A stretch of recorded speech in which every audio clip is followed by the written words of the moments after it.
আপনার যদি 40 বছরও ডায়াবেটিস থাকে আর আপনি যদি এই 40 বছর ভাত রুটি ফল দুধ খান, আপনার তো জীবনে ভালো হবে না কোনো। ডায়াবেটিস রোগীকে 6 বেলা চিনি খাওয়ানো হচ্ছে, রোগ পোষা হচ্ছে, এটা যে কত বড় প্রতারণা সেটা আপনি কিছুদিন মেনে দেখেন, ভালো হয়ে গেলেই বুঝতে পারবেন।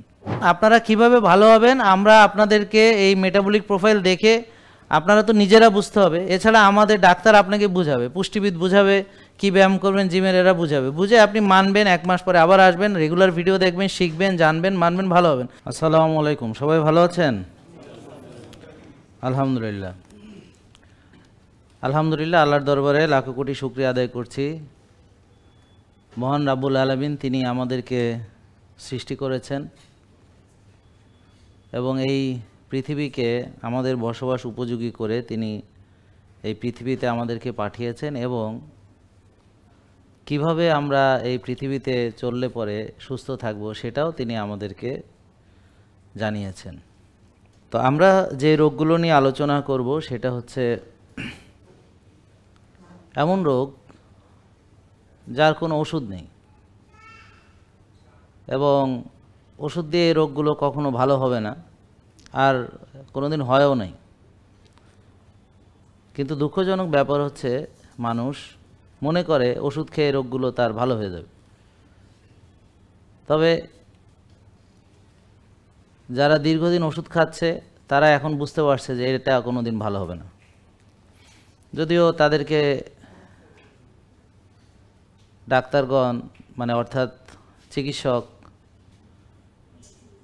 আপনারা যাদের দ্বারা এই রোগগুলো চিকিৎসা করান তারা বলেই দিয়েছে যে এটা কোনোদিন ভালো হবে না। যেমন ডায়াবেটিস কখনো ভালো হবে না, সারা জীবন ওষুধ খেতে হবে। উচ্চ রক্তচাপ কোনোদিন ভালো হবে না, রেগুলার ওষুধ খেতে হবে, কখনো ছাড়া যাবে না, মরার সময় ওষুধ সাথে নিয়ে মরতে হবে। তো তার মানে এটা যে ভালো হবে না এ ব্যাপারে সবাই নিশ্চিত, আপনারাও নিশ্চিত। তো যেহেতু ভালোই হবে না সেহেতু আর ভালো হওয়ার তো কোনো চেষ্টা আশা এগুলো নেই। অতএব আপনারা এখন ভাগ্যের পরিহাস মেনে নিয়েছেন আর আপনারা এখন ভেবেছেন যে এটা জিনের সমস্যা, বাপ মার জিনে আমারে ধ্বংস করছে। তো প্রেশার ডায়াবেটিস বাপ মার থেকে হয়েছে অথবা জিনের সমস্যার কারণে হয়েছে। তো আপনি জিনের এই সমস্যা ভাগ্যের পরিহাস হিসাবে মেনে নিয়েছেন। তো এইটা নিয়ে আপনি দিন যাপন করছেন। আর যে রোগের কোনো ওষুধ নাই সেটা বোঝার উপায় হলো ওষুধ লেখা থাকবে চলবে, মানে এটা যেহেতু কোনো দিন ভালো হবে না তো ওষুধ চলবে। তো সেই রোগগুলা যেগুলোর মুক্তির কোনো উপায় নেই সেগুলো নিয়ে আমরা কথা বলি, আর যে রোগগুলার মুক্তির উপায় আছে সেগুলো নিয়ে আমরা কথা বলি না। যেমন ইনফেকশাস ডিজিজ, এটা চিকিৎসা আছে, ম্যালেরিয়া চিকিৎসা আছে, টাইফয়েডের চিকিৎসা আছে, নিউমোনিয়ার চিকিৎসা আছে, ডায়রিয়া কলেরা এগুলোর চিকিৎসা আছে। তো এগুলো হচ্ছে ওষুধ চলবে না, এটা 5-7 দিন 10-15 দিন ওষুধ খেলে ভালো হয়ে যাবে। আর অনেকেই ভুল বোঝে যে আমরা ওষুধের বিরুদ্ধে কথা বলি, আসলে তা না। অনেক রোগ আছে ওষুধ দিয়ে চিকিৎসা হয়, তো সেই ওষুধের বিরুদ্ধে আমরা কোনো কথাই বলি না, বরং আমরা এখনই বললাম যে ওষুধ আছে, চিকিৎসা আছে।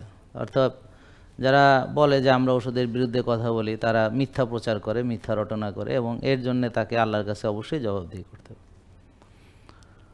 আর আপনারাও খুব সাবধান থাকবেন একটা বিষয়, সেটা হলো যে কথা আপনি শোনেন সেটা যাচাই না করে বা সত্য মিথ্যা নিজে থেকে এটাকে যাচাই না করে সেই কথা যদি আপনি বলে বেড়ান তাহলে মিথ্যাবাদী হওয়ার জন্য এটাই যথেষ্ট। আর মিথ্যাবাদীর শাস্তি অত্যন্ত ভয়াবহ। রোগী হই যেমন যে রোগগুলো আমরা আলোচনা করলাম, রোগী হওয়ার মূল কারণ হলো 1, খাবার না বোঝা। খাবার না বোঝার ক্ষেত্রে 3টা বিষয় খুবই গুরুত্বপূর্ণ। এক হলো কতটুকু খেতে হবে, কয়বার খেতে হবে বা কী পরিমাণ খেতে হবে, আর হলো কি খেতে হবে। তো এটা কিভাবে শুরু হলো এই খাবারের সমস্যা? তো প্রথম যখন মানুষ ন্যাচারাল খাবার খেত, অর্থাৎ প্রসেসড আল্ট্রা প্রসেসড ফুড তৈরি করার সেই সক্ষমতা মানুষ অর্জন করেনি, সে জ্ঞান মানুষের ছিল না। তো মানুষ তখন ওই কেমিক্যাল ফার্টিলাইজার কি জানতোই না, কারণ ফার্টিলাইজার বা কোনো কেমিক্যাল ইন্ডাস্ট্রি ছিলই না, ডাক্তারও ছিল না। পুষ্টিবিদ তো ছিলই না। কারণ পুষ্টি শেখানোর কোনো দরকারই ছিল না, কারণ প্রাকৃতিক খাবার খাবে, পুষ্টি আবার শেখাইতে হবে কেন? প্রাকৃতিক খাবারে পুষ্টি আছে, খাইলেই হবে। তো যখনই খাবার নষ্ট করার বিজ্ঞান মানুষ জানলো, বা খাবারকে হাইব্রিড করা, প্রসেসড করা, আল্ট্রা প্রসেসড করা, বুঝতে পারছেন, এগুলো যখন শিখলো তখনই এই খাবার চেনার প্রয়োজনীয়তা দেয়। তো যেহেতু আপনারা এখন নিজেদের ব্যাটারি খরচ করেন না, সেখানে খালি খান আর চার্জ দেন, আর ওই অন্য ব্যাটারি দিয়ে চলেন, এই জন্যে আপনার ব্যাটারি বড় হইতে আছে। এটার নাম হলো ভুঁড়ি বা চর্বি। এটা জমিয়া জমিয়া ধরেন আপনার কোষে ব্লক হইতে আছে, হার্টে অ্যাটাক হইতে আছে, রক্তনালী ব্লক হইতে আছে, কোষের মধ্যে ওভারলোড হইতে আছে, ডায়াবেটিস হইতেছে। তো অর্থাৎ এই কামের সাথে খাওয়ার কোনো মিল নেই। যেমন আকাইম্যা খাওয়া একটা লোক আছে, যে আকাইম্যা খায়, কোনো কামই করে না, খালি খায়। তো তাহলে সে কি করবে? যা খাবে সে সঞ্চয় করতে করতে একসময় আস্তা বড় রোগী হবে, নাকি বলেন? বোঝা যায় নাকি বোঝা যাচ্ছে না? আর যারা খায় এবং সেটাকে ব্যবহার করে, তা তো রোগী হওয়ার সম্ভাবনা তার অনেক কম। তা আগে মানুষ প্রাকৃতিক খেত আর সেটাকে ব্যবহার করতে বাধ্য ছিল, কারণ ইলেকট্রিসিটি ছিল না, সব কর্মকাণ্ড, এমনকি পাখাও হাত দিয়ে ঘুরাইতে হইতো। লাঙ্গল চাষ করতে তো গরু দিয়া, মই দিত গরু দিয়া, মলন দিত, গরুরে ঘুরাইতো, নিজেরাও ঘুরতে হইতো, টাং টাং হেই হেই করে ঘুরতো। এখন ট্রাক্টর আছে, এখন তো 250 জনের কাজ করে এমন মেশিন আছে, একজন 250 জনের কাজ করে দিবে, 500 জনের কাজ করে দিবে। তো মানুষ এখন আর কাম করে না।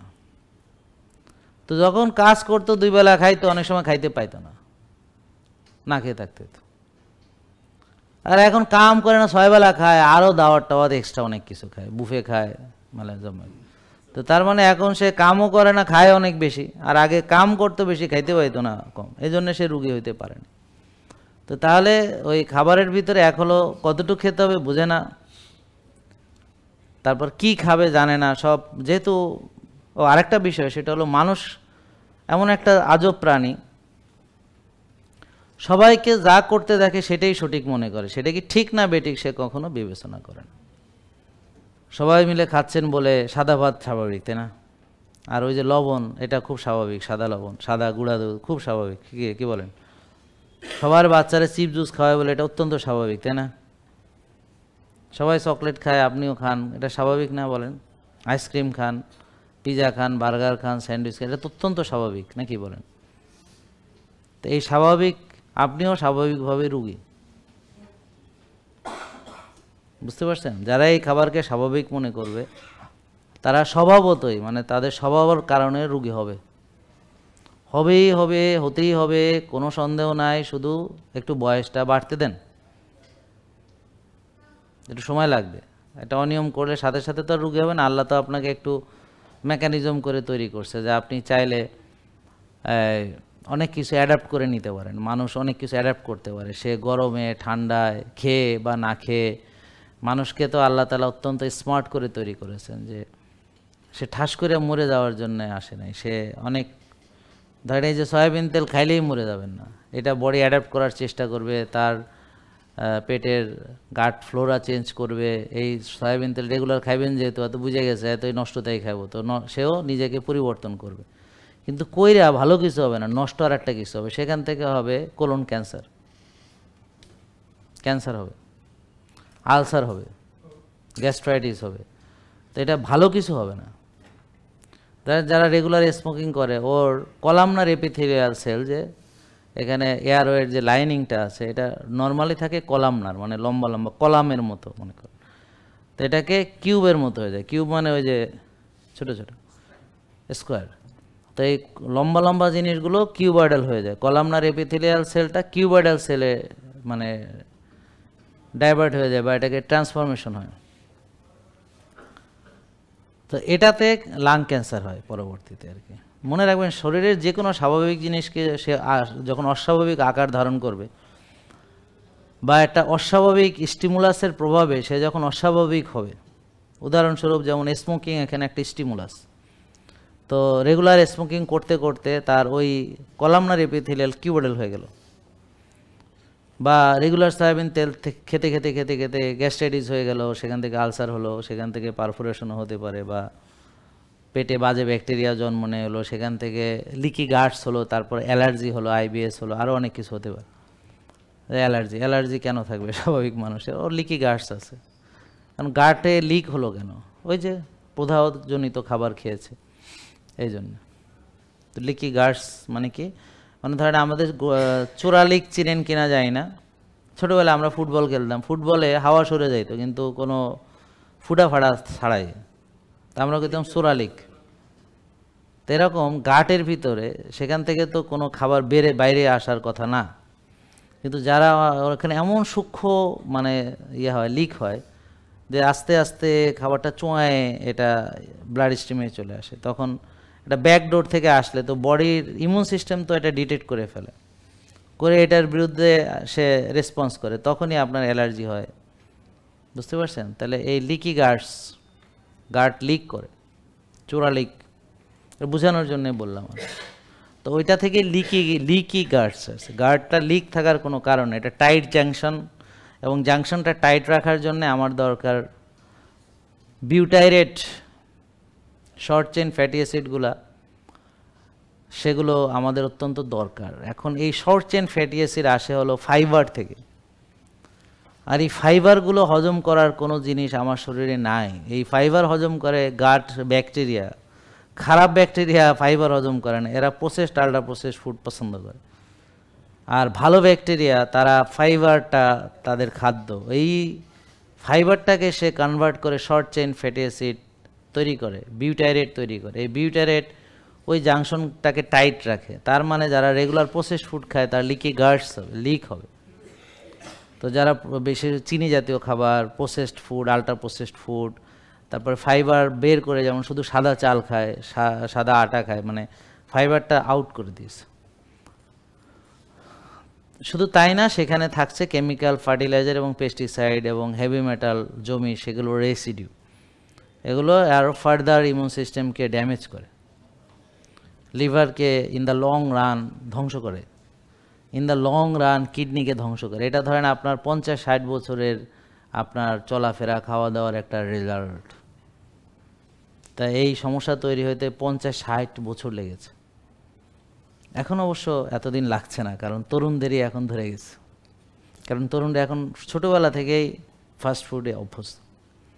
তাহলে খাবারটা অত্যন্ত গুরুত্বপূর্ণ, অত্যন্ত গুরুত্বপূর্ণ। তা আমরা এই যে সিআরপি পরীক্ষা করি এই যে প্রদাহ দেখার জন্যে, সিআরপি ইনফ্লামেশন, তা আমরা চাই আপনার সিআরপি লেভেল কম থাক, আপনাদের কোনো চিন্তা শক্তি কাজ করে না, শুধু রিকমেন্ডেশন, 6 বেলা খাইতে আছে, কুসুম ফালাই দিতে আছে, যা কয় হেঁটেই করে, মানে কোনো নিজের কোনো চিন্তা ভাবনা নেই, মানে নিজের কোনো বোধ বুদ্ধি বিবেক বিবেচনা সব শেষ, ধ্বংস।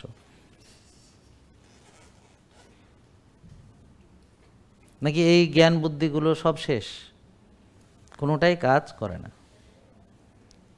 যেমন হাদিসেও পড়ে থাকবেন যে অনেক দিন রাসূল সাল্লাল্লাহু আলাইহি ওয়াসাল্লামের ঘরে চুলা জ্বলেনি,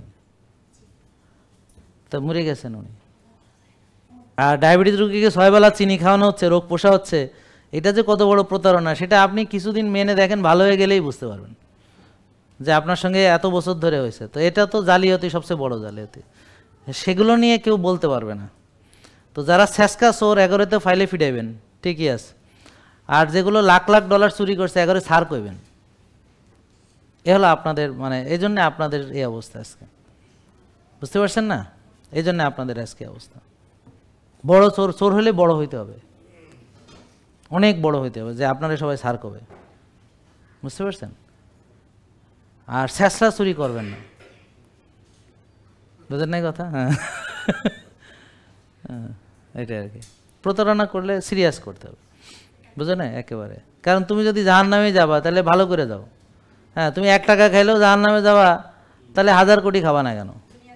দুনিয়াতে করে নাও। হ্যাঁ, কারণ তোমার তো আখেরাত নাই। তা এরা ওই নীতিতে গেছে যে 10 টাকা খাইলেও ঘুষ, তাহলে আমি 10,000 কোটি টাকা খাবো না কেন? তার জন্য বেশি করে খা। কারণ আপনি তো ভাই কোনো দলেই নাই, তো এই জন্য আপনারা চিন্তা করেন যে যেহেতু দুনিয়াতে সুখ পাইতেছেন না, তো অন্তত আখেরাতে সুখটা যেন ঠিক থাকে সেটা চিন্তা করেন। হ্যাঁ, দুনিয়া তো নাই। টেস্টের রেজাল্টগুলো আপনারা নিজেরাই জানতে হবে যে আপনার ভিটামিন ডি কত আছে এবং কত থাকতে হবে। তো এই যে বোন আপনি যেমন প্রশ্ন করলেন, যে কোনো লোকের এখন প্রশ্নের উত্তর দিচ্ছি, যেই বলবে আমার এই সমস্যা সেই সমস্যা, অমুক প্রশ্ন তমুক প্রশ্ন, উত্তর হলো আপনার ভাই আপনি বসেন একটু, আপনার চলাফেরার ভিতরে দেখেন কোথায় প্রবলেম আছে, আপনার খাওয়ার ভিতরে কোনো প্রবলেম আছে কিনা, ঘুমের ভিতরে, রোজা রাখার ভিতরে, ব্যায়ামের ভিতরে, ঘাসে হাঁটার ভিতরে, মানসিক প্রশ্ন, কোথাও যদি প্রবলেম থাকে সেটা কারেক্ট করেন, বিশ্বাস করেন আপনার কোনো প্রবলেম থাকবে। হ্যাঁ হ্যাঁ, এইটা থাকবে না, আপনি মানেন, আপনি কফিয়ানামা করেন, আপনি হট কোল্ড শাওয়ার করেন, বরফ থেরাপি করেন, উইম অফ হর্সিস্টেন্স করেন, সেটা শ্বাসের ব্যায়াম করেন, ঘাসে হাঁটেন, রোদ্রে যান।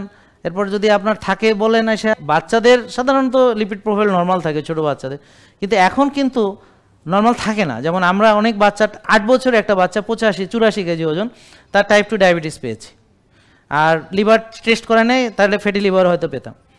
95 কেজি ওজন 11 বছরের একটা বাচ্চা টাইপ 2 ডায়াবেটিস এবং ফ্যাটি লিভার পেয়েছে। তারপরে 9 বছরের একটা বাচ্চা 92 কেজি ওজন, তার ফ্যাটি লিভার পেয়েছে। তো এখন তার মানে এই না যে বাচ্চা মানেই যে তার মেটাবলিজম ভালো আছে, নট লাইক দ্যাট। তো যে বাচ্চার কোনো অ্যাক্টিভিটি নাই তার মেটাবলিজম ভালো থাকবে না, যে বাচ্চা খেলাধুলা করে না তার মেটাবলিজম ভালো থাকবে না, যে বাচ্চা প্রসেসড আল্ট্রা প্রসেসড ফুড খায় তার মেটাবলিজম ভালো থাকবে না। এখন সে কোন কার্বস নেবে এটা ইম্পর্টেন্ট, আর কোন প্রোটিন নেবে, এখন কি সে কি ফার্মের ডিম খাবে, ফার্মের মুরগি খাবে, চাষের মাছ খাবে, চাষের গরু ছাগল খাবে, তাহলে সে এটা আবার তার নষ্ট হয়ে যাবে। তো এখন যদি সে ভালো মেটাবলিজম থাকে এবং সে যদি রিয়েল ফুডগুলো পরিমিত খায়, তাহলে আশা করা যায় সে হেলদি বেবি হিসেবে বড় হবে এবং সে অ্যাক্টিভ থাকবে এবং সে অপটিমাল হেলথে থাকবে, তার ব্রেন ফাংশন অপটিমাল হবে, তার পারফরমেন্স অপটিমাল হবে এবং সে অন্যদের মতো হবে না, সে হবে অন্যদের চেয়ে আলাদা। ধরেন অন্য নর্মাল প্রসেস ফুড খাওয়া পোলাপান যে রেজাল্ট করবে সে তার চেয়ে অনেক ভালো থাকবে, ওরা দৌড়ায় যতদূর যাইতে পারবে সে তার চেয়ে অনেক বেশি যাইতে পারবে। বুঝতে পারছেন?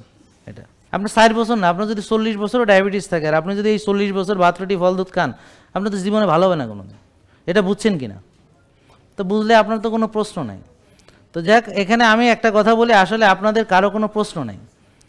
এখন আপনারা কিভাবে ভালো হবেন, আমরা আপনাদেরকে এই মেটাবলিক প্রোফাইল দেখে আপনারা তো নিজেরা বুঝতে হবে, এছাড়া আমাদের ডাক্তার আপনাকে বুঝাবে, পুষ্টিবিদ বুঝাবে, কি ব্যায়াম করবেন, জিমের এরা বুঝাবে, বুঝে আপনি মানবেন, 1 মাস পরে আবার আসবেন, রেগুলার ভিডিও দেখবেন, শিখবেন, জানবেন, মানবেন, ভালো হবেন। যেমন ও বুঝেই নেয়, ওর যদি হুমায়ুন না জানে, ওর যদি ইনসুলিন তৈরি হয় কিনা না জানে, ওর যদি ইনসুলিন লেভেল না জানে, তো জানবে কিভাবে যে ওর ডায়াবেটিস ভালো হবে কিভাবে? আর যদি কোষ খালি না করে তাহলে ও ভালো হবে কেমনে? তো হ্যাঁ, ডায়াবেটিসের রোগী, হ্যাঁ 6 বেলা চিনি খায়, হ্যাঁ বলে ডায়াবেটিস ভালো হবে, এ কি মাথা নষ্ট? চিনি চেনে না, হ্যাঁ সেটাই। তাহলে ভাত মানে চিনি, রুটি মানে চিনি, ফল মানে চিনি, দুধ মানে চিনি, আপনি সারাদিন চিনি খাইবেন আর আপনি চিনি কমাবেন, কি একটা সেলুকাস, হ্যাঁ বিচিত্র একটা মানে কাহিনী। আমরা চাই যে আপনারা এই যে এগুলো যেন, হুমায়ুন কত থাকলে বলো, সবাই বলেন, 1 TGHDL, 2 CRP, 3 insulin, 4-5 blood sugar, 5-6 vitamin D, 90-100। তো এই রিপোর্টগুলো আগে ভালো হোক, ভালো হলে আপনিও ইনশাল্লাহ ভালো হবেন। সবাইকে ধন্যবাদ, ভালো থাকবেন, আসসালামু আলাইকুম। জেকে লাইফস্টাইল, ওষুধ মুক্ত সুস্থ জীবন।